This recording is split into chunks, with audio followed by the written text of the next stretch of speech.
इनको नौकरी देना नहीं आता, इनको चीन के खिलाफ आंखें दिखा नहीं सकते, पड़ोस में बांग्लादेश है, इनको खबर नहीं है क्या हो रहा है वहां पर।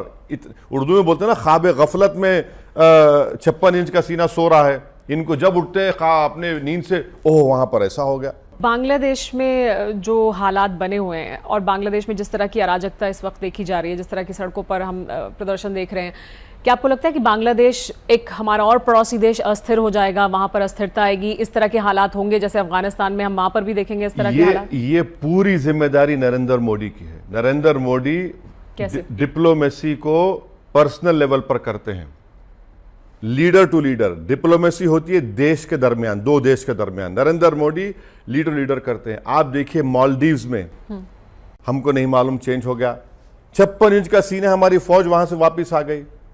बांग्लादेश में सो रहे हम लोग, हमको नहीं मालूम क्या हो रहा है वहां पर, वेट एंड वॉच। क्या वेट एंड वॉच? अच्छा, हम अब वहां पर एक नई सरकार आएगी, अब यहां पर हम वहां के डिपोज लीडर को रख रहे हैं। अब कल वहां बांग्लादेश सरकार बोलेगी वापस भिजाइए, इन्होंने वहां पर क्राइम किया है। आप क्या करेंगे? आप क्या करेंगे सरकार, बताइए हमको। जब हम बांग्लादेश को हमने मदद की थी उस जमाने में, आज वो लोग नई गवर्नमेंट कहे कि आप भिजाइए वापस उनको, आप क्या करेंगे आप? अच्छा, क्या ये एक मेरे बात, प्रधानमंत्री ये क्यों नहीं कह रहे कि हम बांग्लादेश जनता के साथ हैं? आप वो डिपोज लीडर के साथ है, जनता के साथ है, बताइए आप। शेख हसीना को नहीं देना चाहिए संरक्षण इस वक्त जो मेरा सवाल सरकार से अगर है, वो सेफ पैसेज भारत से मांग रही है। नहीं, एक हाइपोथेटिकल सिचुएशन देख लीजिए। अगर कल वहां की जो भी सरकार होगी बोलेगी हमको वापस भिजाइए, इन पे केस चलाना है, क्या करेंगे नरेंद्र मोदी? तो मैं यही कह रहा हूं ना, ये इनके जो पॉलिसी है इंडिविजुअल बेस्ड है, लीडर बेस्ड है। अरे भाई, देश के दरमियान में होता है। आपको नहीं मालूम अफगानिस्तान में क्या हुआ? जितने हमने अफगानिस्तान में हजारों लोगों को ट्रेन किया, कितने लोगों को ट्रेन किया वहां पर, जब आज कहां है वो लोग? भारत आने से तड़प रहे हैं, भाग रहे हैं यहां से वहां। मालदीव में हो गया हमको पता नहीं, श्रीलंका में हो गया हमको पता नहीं, म्यांमार में हो गया हमको पता नहीं, क्या पता है भाई आपको? आप सिर्फ भूटान ले लेके खुश होंगे क्या? ये आपकी फॉरेन पॉलिसी है। लेकिन बांग्लादेश में जो अभी हो रहा है वो बहुत टाइट रोप वॉक है भारत के लिए। क्या टाइट रोप वॉक? तो वो उसी हिसाब से क्या संभल कर बहुत मैं आपको बता रहा हूं, मैं जब इंग्लैंड में लॉ पढ़ता था, मेरे साथ कई बांग्लादेशी दोस्त, वो मुझे 8 महीने से कह रहे हैं ये जाएगी, ये नहीं रहेगी, इसका गुस्सा पैदा हो रहा है, ये गवर्नमेंट नहीं रहेगी। आपको पता ही नहीं है। और आप देखिए, आज ऑल पार्टी मीटिंग में जयशंकर बोलते हैं कि हाँ पाकिस्तान का इन्वॉल्वमेंट है, एक उनका डिप्लोमेट अपना डीपी चेंज किया। डीपी को देखेंगे आप लोग? अरे क्या मजाक है, बताइए आप। ये पॉलिसी कि मैं डीपी देखूंगा और इसे रुके हुए। अरे भैया, आपको मालूम होना चाहिए था कि this is happening over there. अच्छा, और एक चीज, वो उसमें बोलते हैं कि चीन और यूएस ने मिलकर किया। ये कब से हुआ कि चीन और यूएस मिल गए?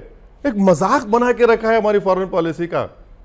ये इस तरह चलेगी। लेकिन क्या आपको नहीं लगता एक्चुअली जो बांग्लादेश में हो रहा है, जिस तरह के हालात हैं वहां पर, बहुत खतरा है कि एक अस्थिरता वहां पर आएगी और फिर वहां पर जिस तरह की अराजकता भी हम देख रहे हैं उससे भारत को बहुत खतरा है। किस तरह के खतरे भारत के लिए? यकीनन है, कौन उससे इनकार कर रहा है?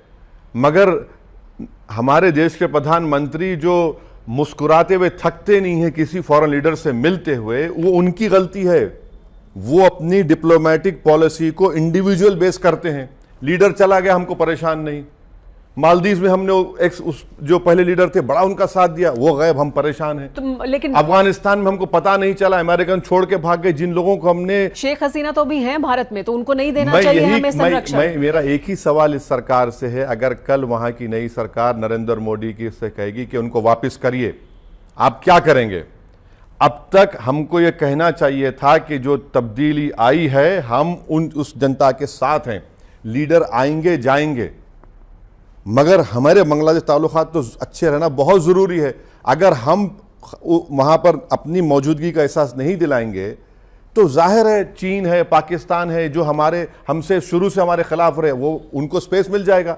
ये हम क्यों नहीं कहे अब तक कि हम बांग्लादेश जनता के साथ हैं? लेकिन जो वहाँ अभी हालात हैं और वहाँ जो लोग काबिज हो रहे हैं, जिस तरह के हालात हम देख रहे हैं, माइनॉरिटीज़ के खिलाफ जो कुछ हो रहा है, उसके लिए कहा जा रहा है कि ये नोहा खाली जैसे हालात हैं। ये वहाँ की सरकार को हमको बोलना चाहिए। अभी तो सरकार है नहीं नहीं, नहीं, ना अभी तो। अरे कुछ भी होगा भाई, प्रधानमंत्री को जब एक चेंज आ गया तो वो बोल सकते हैं ना ठीक है। और ये तो गलती आप हमारी भी है ना, आप नहीं तो बुलाया था अपनी ओथ टेकिंग सेरेमनी में मोहतरमा को, वहां पर इलेक्शन हुए, कोई अपोजिशन इलेक्शन में नहीं है। ये सब चीजें मुझे दिख रहे हैं, मैं तो कोई डिप्लोमेटिक एक्सपर्ट नहीं हूं, मगर जब मेरे जैसे आदमी को समझ में आ रहा है भाई ये तो जानकार लोग बैठे हुए हैं जिनको तनख्वाह मिल रही है मेरे टैक्स से, उनको समझ में नहीं आ रहा था बात, ये हमको मालूम ही नहीं। वेट एंड वॉच, अभी भी वेट एंड वॉच, अभी वेट एंड वॉच होगा, क्या पॉलिसी है भाई? को ये लगता है कि माइनॉरिटीज पे जो हिंदुओं पर वहां पर अत्याचार हो रहा है उसको लेकर सरकार को बोलना चाहिए, बोलना चाहिए। और अभी तक कुछ नहीं कहा गया। पब्लिकली बोलिए, बिल्कुल बोलना चाहिए, बिल्कुल बोलिए, क्यों नहीं बोलते आप? मगर आपकी आज हमारा कौन दोस्त है? बांग्लादेश में हमारा इन्फ्लुएंस कम हो गया, पाकिस्तान से तो खैर वो अलग ही बात है। नेपाल में आप देखिए, मालदीव में देख लीजिए, कहाँ है भाई? हाँ, अफगानिस्तान में शुभेंदु अधिकारी तो ये चिंता जाहिर कर रहे हैं कि देखिए फिर बांग्लादेश से घुसपैठ होगी और लोग आ जाएंगे। तो अब तो बीएसएफ के चीफ को हटा दिया है, शायद नए बीएसएफ रोक देंगे, अब तो शायद रोक देंगे। मगर ये बात समझ में नहीं आई कि बांग्लादेश का बॉर्डर बिहार और वेस्ट बंगाल और दूसरे नॉर्थ ईस्ट स्टेट से, वहां से निकलकर झारखंड में कैसे आ रहे भाई? क्या उनके जिस्म को पर लगे हुए हैं या ड्रोन पे बैठ के आ रहे? ये भी तो बताना पड़ेगा ना। और बीएसएफ है वहां पर, बीएसएफ समझ में नहीं आ रहा कि झारखंड में आकर वहां की डेमोग्राफी को चेंज कर रहे हैं। तो कम से कम झूठ बोले तो ढंग से बोलो ताकि लोग तुम्हारी झूठ को थोड़ा बहुत यकीन कर सके। अब कहां देंगे आप ही ने तो कानून बनाया ना, CAA का आपने जो मजहब की बुनियाद पर कानून बनाकर ये सब तमाशा कर दिया। अच्छा ये बताइए, जितने भारत के चाहने वाले बांग्लादेश में नहीं है, क्या मुसलमान नहीं है? अब ज्यादा नहीं बोल सकता मैं, उनको क्या करेंगे? अब छोड़ देंगे उनके हवाले, जो बरसों से हमारे उनके ताल्लुकात हैं, बड़े गहरे ताल्लुकात हैं, उनको छोड़ देंगे आप बताइए। वही हम कहाँ अफगानिस्तान में हमने किया, एक को आने नहीं दिया आपने, जो भारत के लिए बड़ा इंपॉर्टेंट स्ट्रेटेजिक काम करते थे, आपने सबको छोड़ दिया अफगानिस्तान में। यही तो कह रहा हूं, Narendra Modi personalize foreign policy करते हैं, देश की पॉलिसी नहीं करते हैं। आज कैसा बोलते हैं फॉरेन मिनिस्टर कि पाकिस्तान का एक डिप्लोमेट डीपी चेंज कर रहा है, आप डीपी को देखते हैं, वेरी गुड, इससे होगा फॉरेन पॉलिसी। अगर मुसलमानों का पॉपुलेशन 37-38% होता है, डर क्यों रहे हैं आप?